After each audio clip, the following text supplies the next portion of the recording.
My photography, I kind of got started when I was about 18 years old. I was the first one of my friends to leave the state to go to college, and that whole summer I documented the summer. So I had pieces of home and my friends and everything to take with me. I knew I wanted to do something art related. But I didn't understand the course record, which was funny. I didn't understand the course record, so it had art classes had like 5-6 pages. I'm like, I don't want to be here for 5-6 pages of classes. So I went the communication route, mass communication, and just took the production side of it. Took a photography class, graphic design courses, and chose that route to go. Well, every image is supposed to tell a story of some sort, whether it's dealing with families, something political, or something in the community, or even if it's just representing me, how I'm feeling. It tells a story. So the model, what they're wearing, the location, all of them are elements to like completing a story. And the only direction I'll really give you is with the title. Okay. And then you'll take it from there. And you can read the title, or you don't have to read the title, but you'll take it from there and develop your own story. But I'm just here to direct you into how I'm feeling or the story I'm trying to convey, and then your emotions will take it from there. Well, people are interesting to me, and I'm fascinated with the stories that people tell me in general, and conveying those stories like visually through one image or 2 images or something like that. It's just a way for those stories to be heard. Like, yeah, landscapes are cool. It's just not me necessarily, But if I do take a picture of a landscape, that landscape is going to say something. There's going to be something odd about it.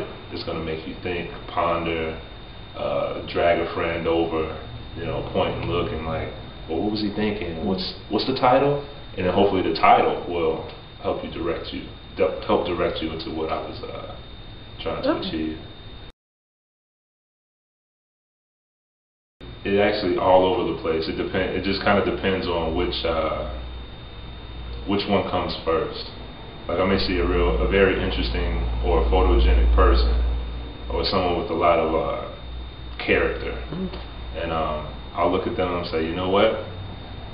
I need to use them to sell some kind of story, whether it be theirs or someone else's. Or I may just wake up in the middle of the night and have like a slick title or a catchy kind of title, and then I'll start working off of that. So sometimes I work forward, sometimes I work backwards. It really depends on what the inspiration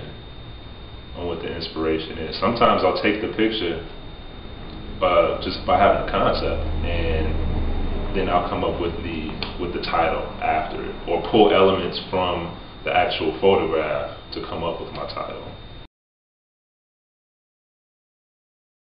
Gordon Parks was a photographer who during the Civil Rights Movement took a lot of images of what was going on in the African American community.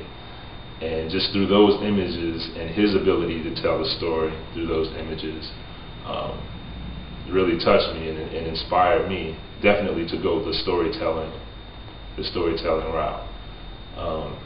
As far as the Harlem Renaissance goes, there's a gentleman by the name of Vanderzee, and through his work, he took pictures of like prominent African American people in the community, and he had his own style, his own. Anytime you see a picture of his without knowing who it is, you absolutely know it was Vanderzee, and just creating the whole style and the way he was sought after as a photographer in that time, that touched me too, and inspired me to tell a story, to tell an uplifting story, to tell a prominent story of, you know, something in the black community, even if it's controversial of some sort. The controversy is for you to take action. It's for you to better yourself or bring awareness to the situation. Most of my work is hopeful, which most of their work was.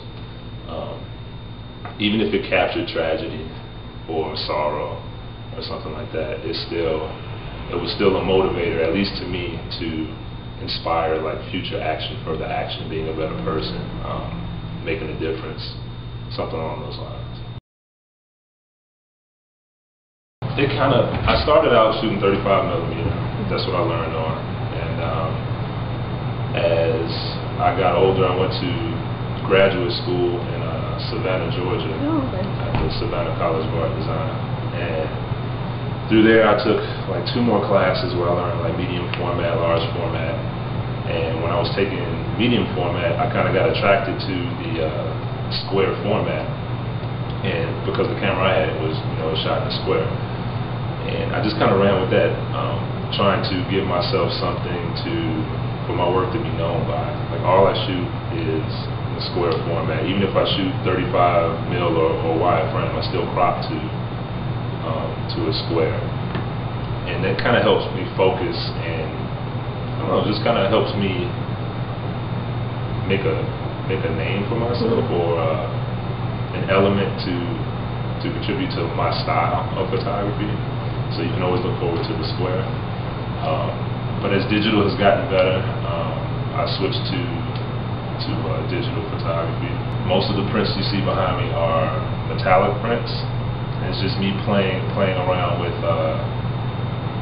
how I wanted to present, basically. And it just added a different element. It gives my pictures a nice little pop to them. The colors are really saturated, and even with the black and whites, it gives it a nice iridescent sort of look to it. I'm doing pretty well. I've been doing quite a few art festivals or gallery events this past year, 2008, and it's the first year that I really dove headfirst into it. So I'm still sort of in transition with trying to make everything work. But I had a great year. Yeah. I won a few awards. I won the Hadley in Hyde Park, which was outstanding photography.